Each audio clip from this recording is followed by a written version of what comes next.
Good morning students. आज हम exercise 11.2 के क्वेश्चन नंबर 10 से करेंगे। देखिए क्वेश्चन नंबर 10 में हमें दो लाइंस की इक्वेशन दे रखी है वेक्टर फॉर्म में और हमें उनके बीच का एंगल जो है वो फाइंड आउट करना है। तो देखिए मान लीजिए आपको दो लाइंस दे रखी हैं, उसमें से पहली जो लाइन है उसकी इक्वेशन जो है r is equal to a1 plus lambda times b1 और दूसरी होती है r vector is equal to a2 vector plus mu times b2 vector. सही। अब मान लीजिए इनके बीच का जो एंगल है हम लेट कर लेते हैं angle between them is theta. तो उस केस में cos थीटा किसके बराबर होता है? वो होता है b1 dot b2 upon b1 का मॉडुलस इंटू b2 का मॉडुलस। तो ये बच्चों इसका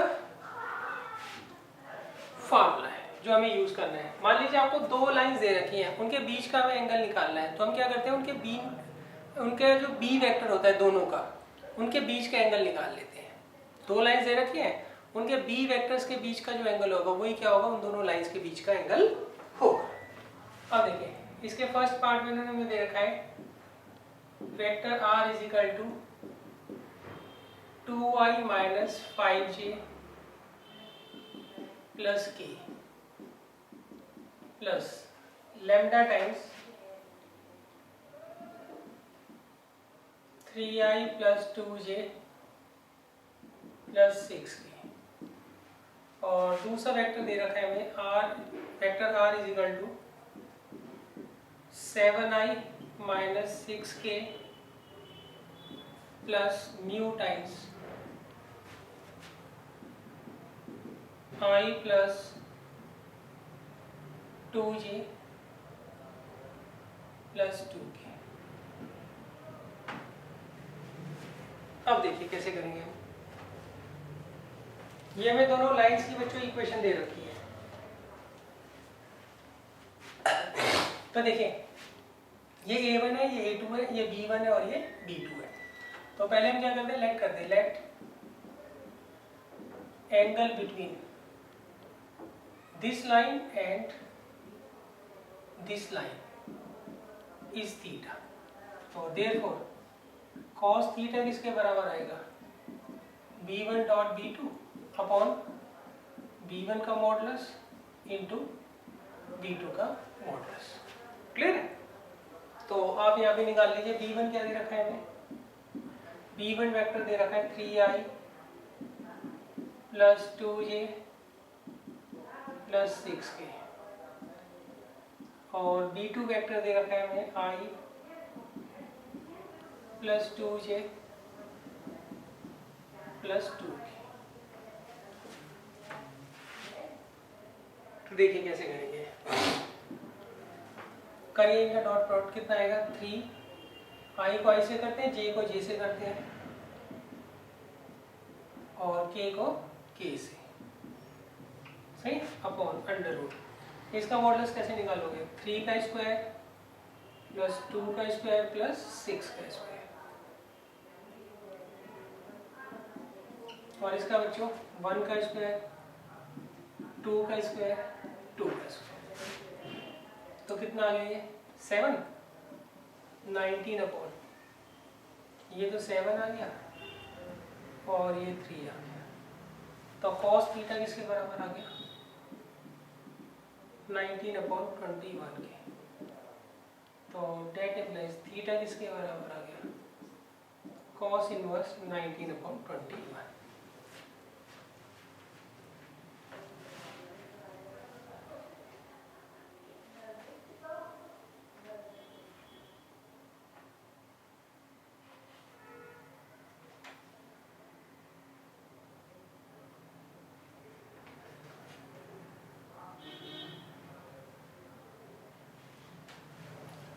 अब देखिए बच्चों इसका जो सेकंड पार्ट है वो आपको खुद करना है।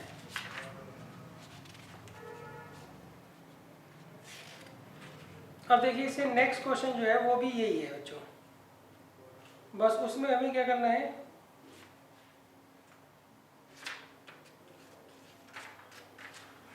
वेक्टर की जगह कार्टेशियन इक्वेशन दे रखी है। वेक्टर की क्या दे रखी है, कार्टेशियन इक्वेशन दे रखी है।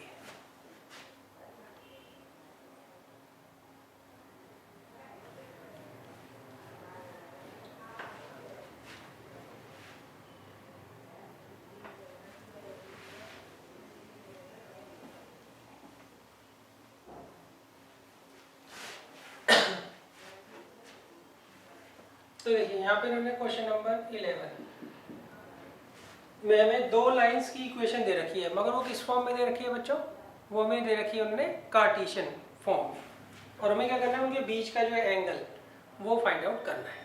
अब देखिए यहाँ पर जो हमें दो लाइंस की इक्वेशन दी होगी उसे हम इससे कंपेयर करेंगे।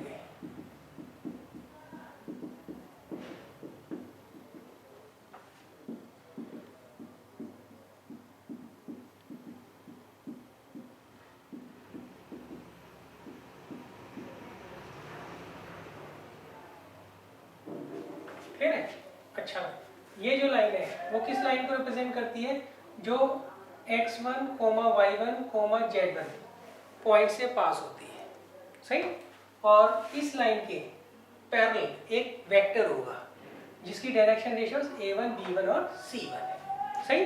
सिमिलरली ये जो लाइन है ये किस लाइन को रिप्रेजेंट करता है, जो कि x2, y2, z2 पॉइंट से पास होती है, और इसके पैरेलल एक वेक्टर है, उसकी डायरेक्शन रेशियोस a2, b2 और c2 दे रखी है, सही।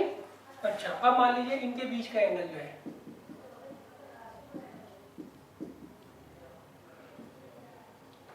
वो जो है थीटा है, तो देयरफॉर तो इस केस में या देन लिखिए, देन cos थीटा किसके बराबर होता है बच्चों, a1 a2 plus b1 b2 plus c1 c2, clear है। और डिवाइडेड बाई a1 का स्क्वायर प्लस b1 का स्क्वायर प्लस c1 का स्क्वायर अंडर रूट में, और इनटू में under root a2 square plus b2 square plus c2 square,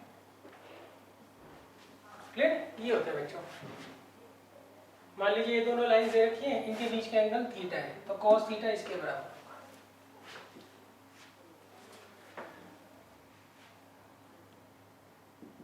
इसके बच्चों दो पार्ट हैं, तो एक पार्ट मैं आपको करवा रहा हूँ, दूसरा आप खुद कर लेंगे।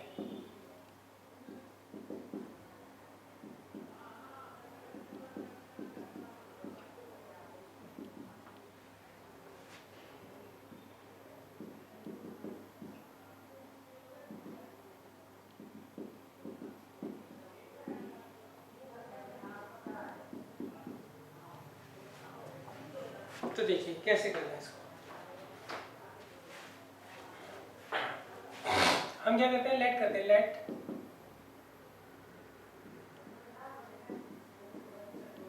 Angle between this and this is theta, सही। तो देयरफॉर cos थीटा किसके बराबर होगा बच्चों, ये वाला फार्मूला, क्लियर है।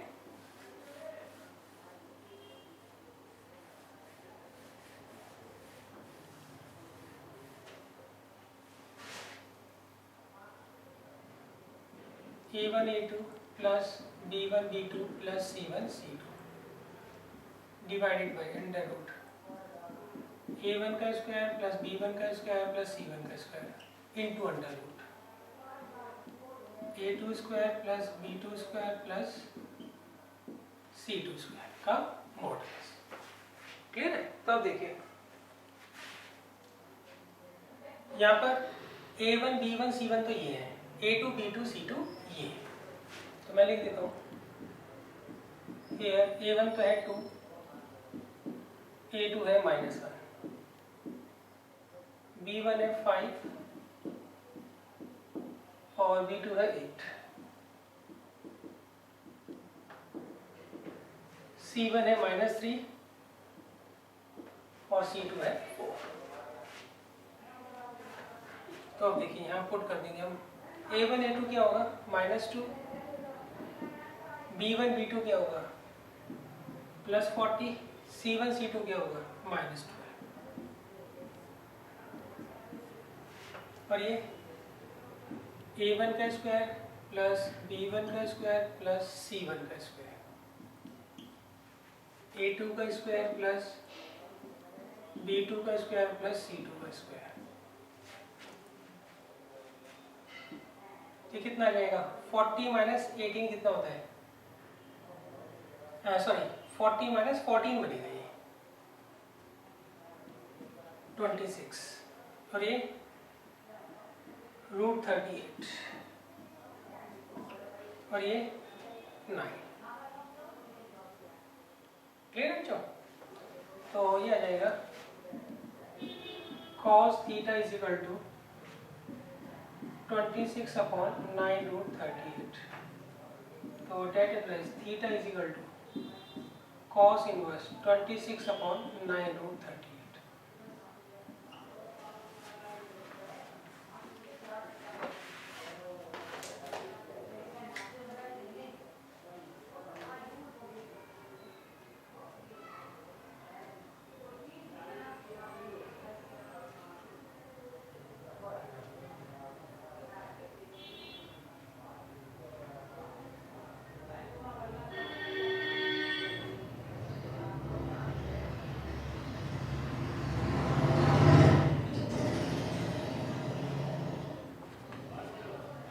बच्चों सेकंड पार्ट जो है आपको खुद ही करना है इसका, सही है? अब हम आते हैं क्वेश्चन नंबर 12 पर।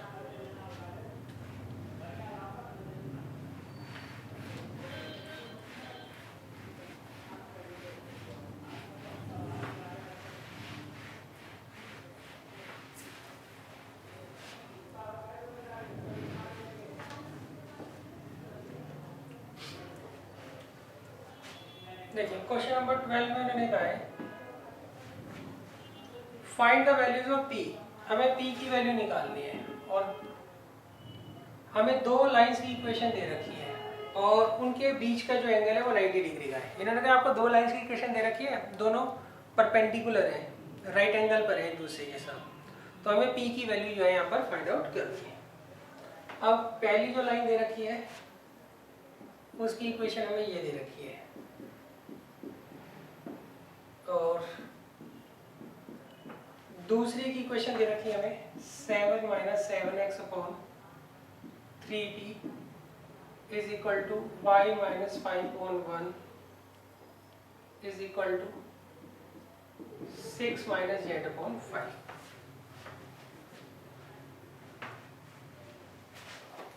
सही? तो देखिए सबसे पहले तो हम इसकी स्टैंडर्ड फॉर्म बनाएंगे। स्टैंडर्ड फॉर्म क्या होती है? x - x1/a1, y - y1/b1, z - z1/c1। सही?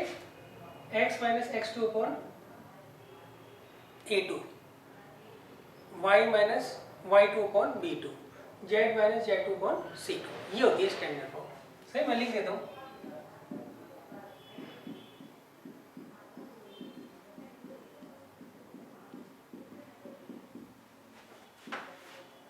और इसकी होती है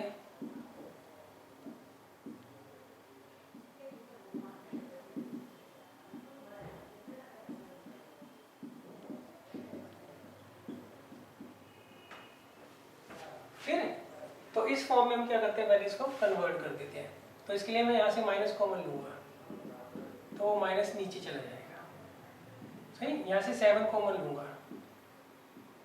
तो 7 वो यहाँ चला जाएगा और ये एज इट इज। नेक्स्ट यहाँ से -7 कॉमन लूंगा तो x - 7 आएगा, वो नीचे चला जाएगा।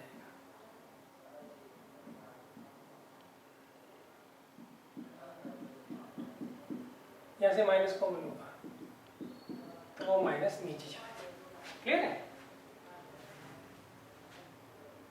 तो आप लिख लीजिएगा इसको कि इन दोनों इक्वेशन को हम इससे अगर कंपेयर करते हैं तो a1 कितना आ रहा है बच्चों? -3। b1 किसके बराबर आ रहा है? 2p/7। c1 किसके बराबर आ रहा है? 2k।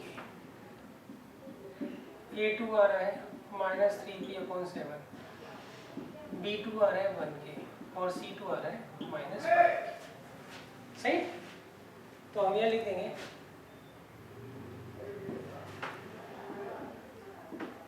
since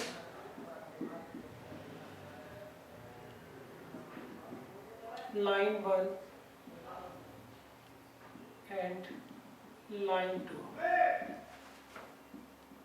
are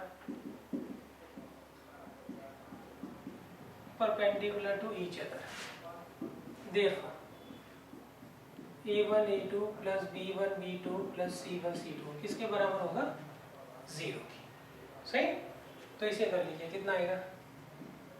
9p/7 plus 2p/7 minus 10 is equal to 0। अब यहाँ पे एलसीएम ले लीजिए आप,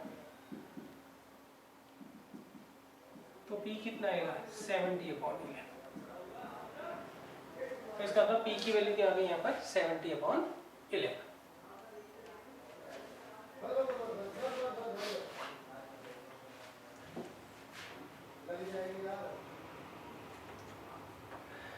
तो बच्चों एक काफ़ी इंपॉर्टेंट क्वेश्चन है, तो आप दोनों तरीके देख लीजिएगा कि वेक्टर हो तो कैसे निकालना है, कार्टेशियन इक्वेशन हो तो कैसे निकालना है।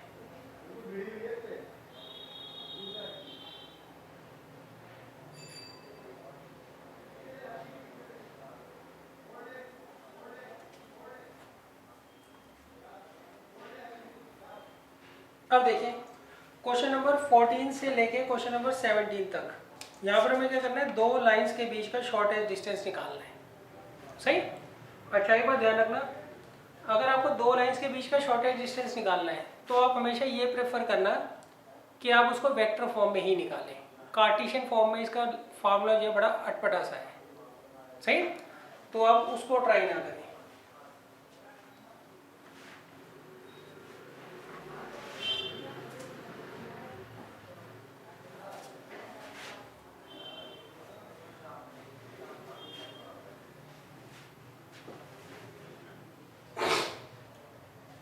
मान लीजिए आपको दो लाइंस दे रखी हैं, उसमें से पहले वाले की इक्वेशन तो ये है और दूसरे वाले की इक्वेशन ये है। सही? अब हमें क्या करना है? इनके बीच का शॉर्टेस्ट डिस्टेंस निकालना है। तो उसका बच्चों फार्मूला क्या होता है? उसका फार्मूला होता है, पहले हम लेट कर लेते हैं, let shortest distance between this and this is d। तो therefore d किसके बराबर आएगा? d आएगा b1 क्रॉस b2 का dot product a2 minus a1 से अपॉन इसका मॉडुलस b1 क्रॉस b2। तो ये है बच्चों shortest distance between two lines.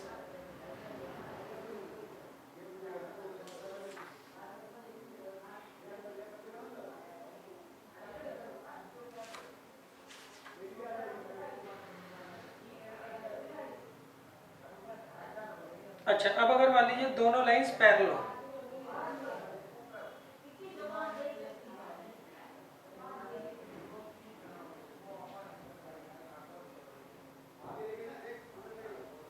सही? अगर मान लो दोनों लाइंस पैरेलल हो तो उस केस में क्या होगा? ये b वेक्टर सेम होगा ना, तो यहाँ पे b1 क्रॉस b की जगह क्या आ रहा होगा? b वेक्टर आ रहा होगा।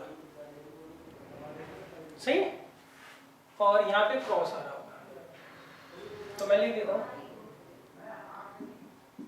लेट शॉर्टेस्ट डिस्टेंस between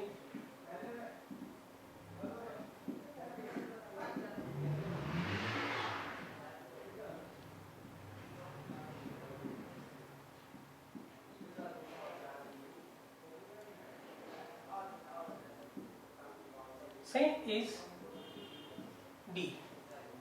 तो then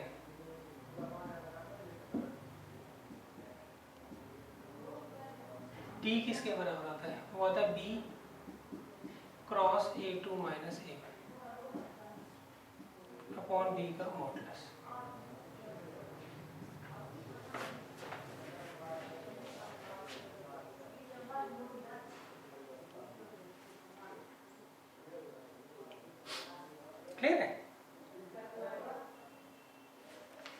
यहाँ पर बी वेक्टर का मतलब ये दोनों लाइंस क्या है, आपस में पैरेलल है। अब देखिए क्वेश्चन करते हैं।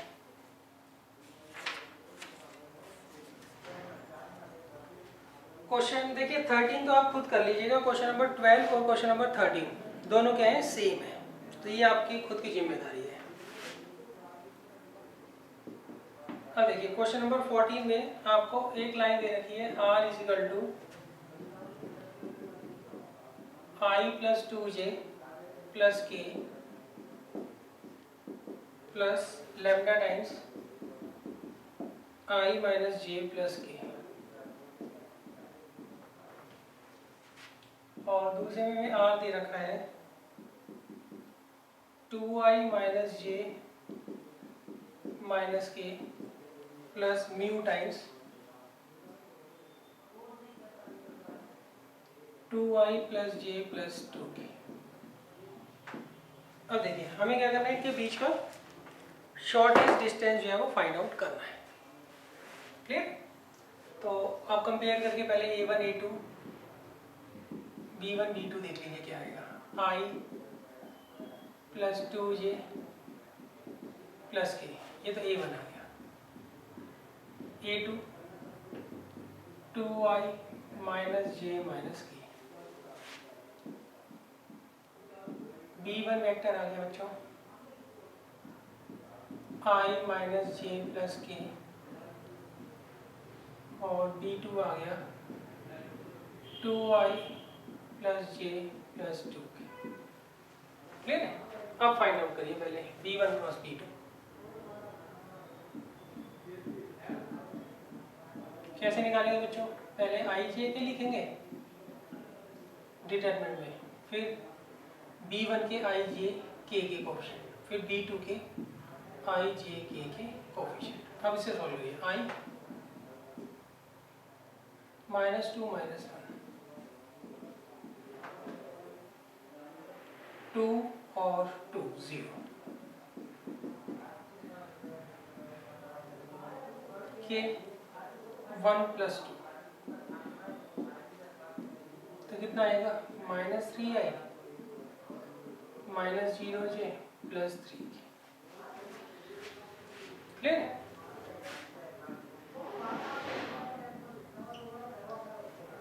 अब देखिए नेक्स्ट a2 माइनस a1 निकाल लीजिए।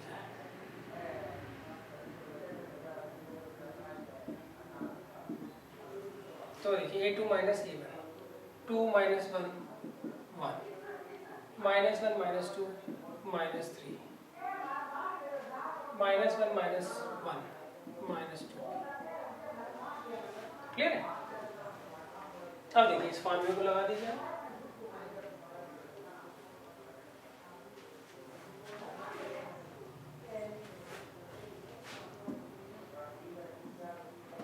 b1 क्रॉस b2 तो ये रहा, इसका डॉट प्रोडक्ट इसके साथ करिए, कितना आएगा, माइनस 3 प्लस 0 माइनस 6, और यहाँ पर माइनस 3 का स्क्वायर प्लस 0 का स्क्वायर प्लस 3 का स्क्वायर, तो कितना आ गया, माइनस 9 अपॉन अंडर रूट 18। सही, तो माइनस 9 तो खत्म हो जाएगा क्योंकि मॉडुलस का साइन है। अब इसको रैशनलाइज कर दो,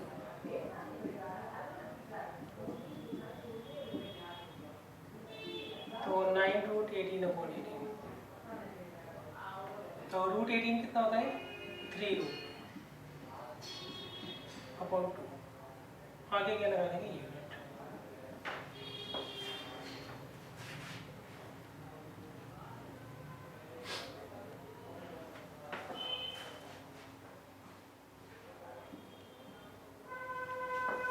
तो ये बच्चों आंसर आ जाएगा।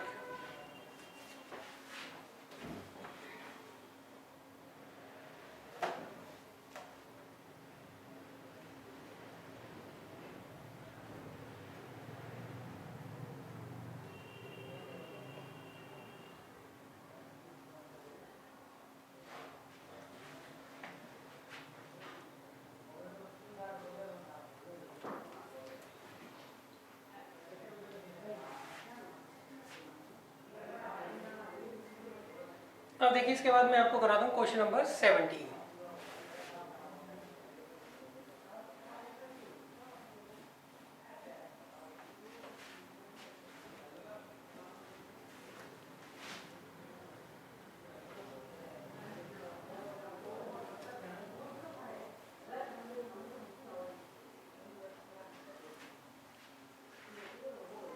देखो क्वेश्चन नंबर 15 जो है वो आप खुद कर लीजिएगा, सही है। आप इसमें A1, A2, B1 और B2 वेक्टर तो निकाल ही लोगे ना, फिर फॉर्मूले में आपको लगाना है। क्लियर है? चलो मैं बता देता हूँ। 15 क्वेश्चन में इन्होंने कहा है हमें दो लाइंस दे रखी है,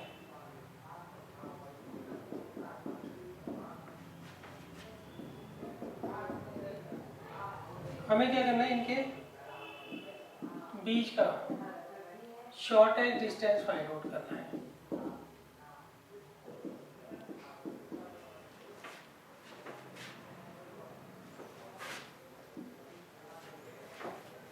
क्लियर है बच्चा?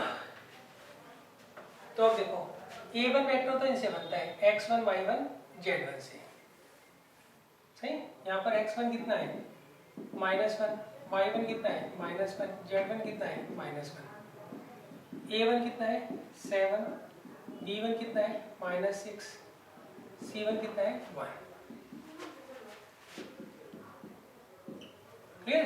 और यहाँ पर x2 है 3, y2 है 5, z2 है 7, a2 है 1, b2 है -2 और c2 है 1। सही। अब आप यहाँ से क्या करिए, वेक्टर बना लीजिए a1, a2, b1, b2। ये हम वेक्टर क्या करेंगे, फाइंड आउट कर लेंगे।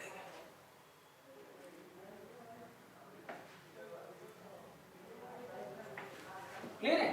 तो इससे तो हम a1 वेक्टर बनाएंगे,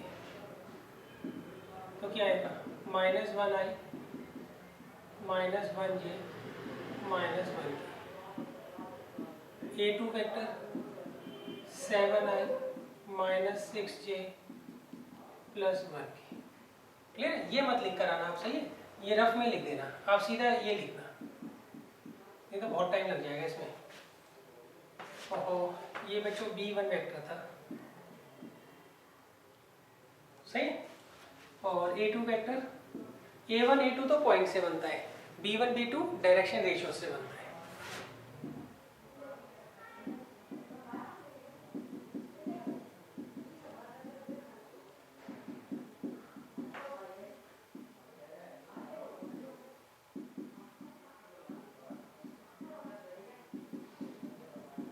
तो बच्चों ये आप खुद कर लेना। क्लियर? फार्मूला डायरेक्ट लगेगा। अब देखिए नेक्स्ट है क्वेश्चन नंबर 17।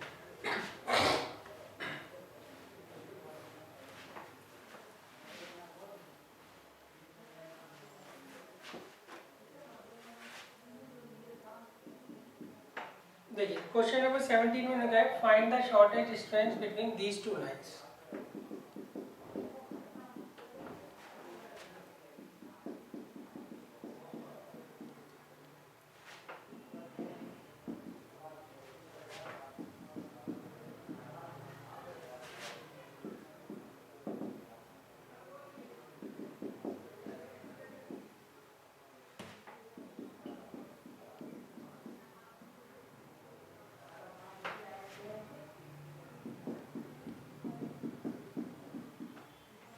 अब देखिए हमें क्या करना है, इन दोनों लाइंस के बीच का के बीच का शॉर्टेस्ट डिस्टेंस हमें फाइंड आउट यहाँ पर करना है। क्लियर है? पहले तो बच्चों हम इसकी स्टैंडर्ड फॉर्म बनाएंगे। स्टैंडर्ड फॉर्म क्या होती है, vector r is equal to a1 plus lambda times b1 vector, सही। और r is equal to a2 vector plus lambda times b2 vector, mu times, सही। अच्छा इसमें आप एक चीज देखिए गौर से, लैम्डा नहीं दे रखा, लैम्डा की जगह दे रखा है t, और यहाँ पर म्यू नहीं दे रखा, म्यू की जगह दे रखा है s। तो पहले हम ये स्टैंडर्ड फॉर्म बनाएंगे, फिर उसके बाद तो आप क्वेश्चन को आराम से कर ही लेंगे। क्लियर है? तो यहाँ पे हम क्या करते हैं, पहले constant term 1i minus 2j plus 3k अलग ले लेंगे, क्लियर है। और t कॉमन ले लीजिए, यहाँ आ जाएगा -1i plus 1j minus 2k, clear. Next r vector किसके बराबर आएगा, 1i minus 1j minus 1k plus s times 1i plus 2j minus 2k, clear. देखो यहाँ पे कांस्टेंट 1 है, यहाँ पे -2 है, यहाँ पे प्लस का 3 है, एक साथ ले लिया। यहाँ पे 1 है, यहाँ पे -1 है और यहाँ पे भी -1 है, एक साथ ले लिया। अब यहाँ पे t के साथ -1, t के साथ प्लस का 1 और यहाँ t के साथ माइनस का 2, तो t बाहर ले, क्लियर है बच्चों। अब ये a1 है, ये a2 है, ये b1 है, ये b2 है। डायरेक्ट आप फार्मूला लगाइए और आंसर निकाल लीजिए।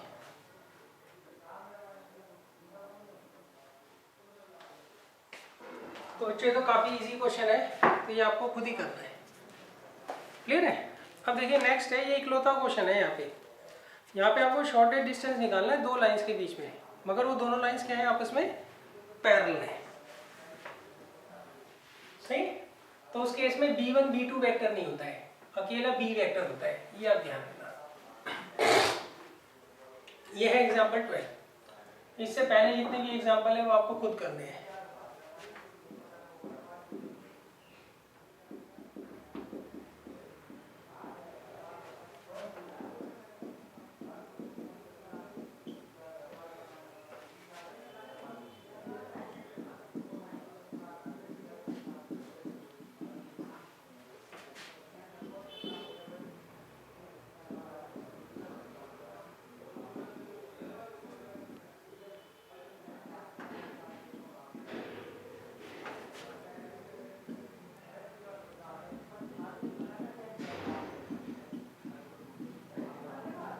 अब देखिए यहाँ पर b1 b2 वेक्टर सेम है ना, तो इससे पता लगेगा कि ये दोनों लाइंस क्या हैं, आपस में पैरेलल है, सही।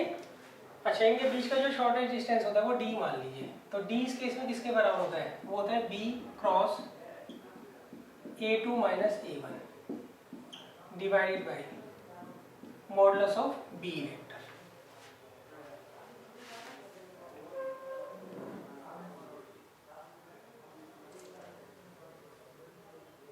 क्लियर है। तो बच्चों डायरेक्ट इसमें फार्मूला लगाना है, ये तो आप आराम से कर ही लेंगे, बस आप फार्मूला याद रखना, क्योंकि बच्चे नॉर्मली क्या होता है इसमें फार्मूला भूल जाते हैं।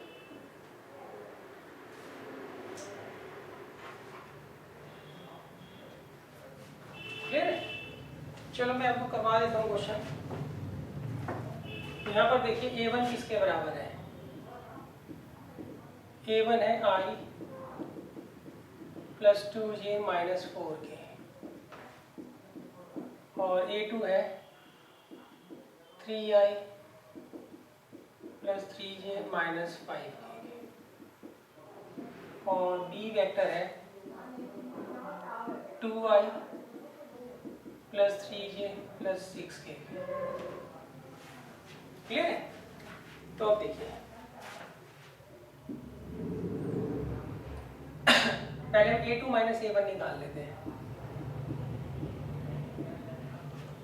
तो 3 minus 1 2i, 3 minus 2 1j minus 5 plus 4 1, सही।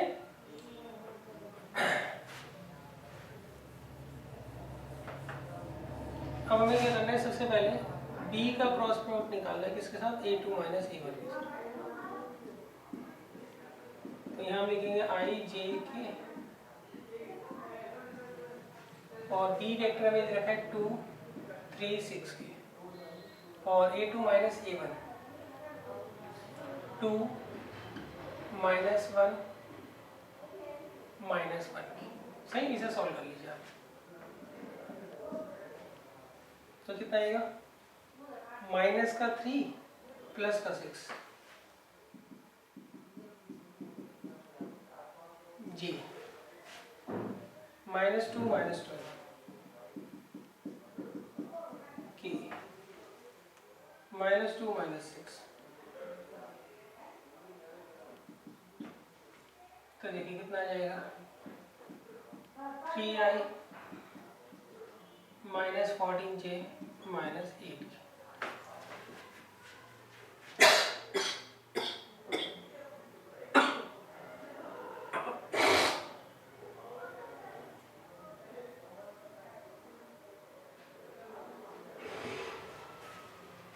बच्चों यहाँ पे प्लस का 1j आ गया, -3 -6 -9 -2 -12 -14 2 -6। क्लियर है?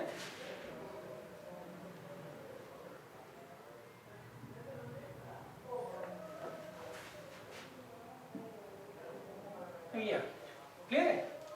तो अब इसका क्या करेंगे, ऊपर मॉडुलस लेंगे, वो आएगा 9 का स्क्वायर हो गया 81, 14 का 196 -4 का 60। क्लियर है? और इसका मॉडुलस ले लीजिए, 2 का 9 हो गया स्क्वायर, 2 का 4 हो गया, सॉरी 3 का 9 और 6 का 36। सही, तो इसे सॉल्व कर लीजिए, कितना आ रहा है,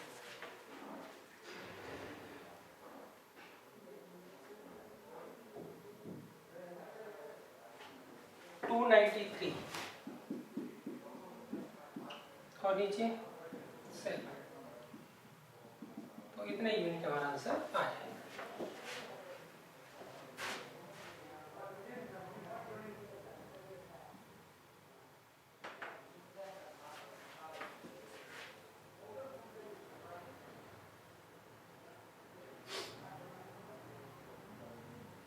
बच्चों बाकी जो इसके एग्जाम्पल है, अच्छा इसमें एक बात ध्यान रखिएगा, मैंने यहाँ पे बताया कि दोनों लाइंस पैरेलल हैं, तो इसका मतलब इससे पहले जितनी भी लाइंस थी वो आपस में पैरेलल थी नहीं। सही है? अब लोग ये लॉजिक लगाते हैं कि मान लीजिए अगर दो लाइंस हैं, या तो वो पैरेलल होंगी या वो इंटरसेक्ट करेंगी। अगर पैरेलल होगी तो हमें लॉजिक समझ आता है कि इनके बीच का शॉर्टेस्ट डिस्टेंस यही होगा, जो परपेंडिकुलर डिस्टेंस है वही शॉर्टेस्ट डिस्टेंस होगा। अब अगर मान लीजिए दो लाइंस पैरेलल नहीं है तो उनके बीच में उनका शॉर्टेस्ट डिस्टेंस हमेशा क्या होना चाहिए, 0 होना चाहिए। क्यों? 10 तक हमने ये पढ़ा है कि दो लाइंस या तो एक दूसरे को इंटरसेक्ट करती है या वो एक दूसरे के पैरेलल होती है। तो यहाँ तो ये कॉन्ट्राडिक्शन आ गया ना, यहाँ पर इससे पहले जितने भी केसेस थे वहाँ पर दोनों लाइंस पैरेलल नहीं थी, मगर फिर भी उनके बीच का शॉर्टेस्ट डिस्टेंस हमने निकाल लिया। जबकि जब दोनों लाइंस पैरेलल नहीं है तो शॉर्टेस्ट डिस्टेंस क्या आना चाहिए, 0 आना चाहिए। सही? इसके पीछे क्या लॉजिक होता है वो मैं बताता हूँ। मान लीजिए दोनों लाइंस अलग अलग प्लेन में है, मान लीजिए एक लाइन तो इस दीवार पर है और दूसरी लाइन उस वाली दीवार पर है, तो उस केस में ये दोनों लाइंस आपस में पैरेलल नहीं है मगर फिर भी एक दूसरे को इंटरसेक्ट नहीं करेंगी। अगर दो लाइंस एक ही प्लेन पर होती हैं तो उस केस में होता है या तो वो दोनों पैरेलल होंगी या दोनों इंटरसेक्ट करेंगी।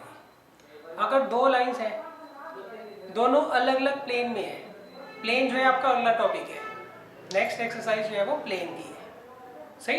अगर मान लीजिए दो लाइंस हैं दोनों अलग अलग प्लेन्स में है तो जरूरी नहीं है वो या तो पैरेलल होंगी या वो इंटरसेक्ट करेंगी, ऐसा कुछ नहीं होता है।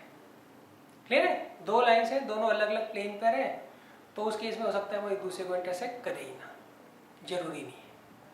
क्लियर है? तो ये आप ध्यान रखिएगा।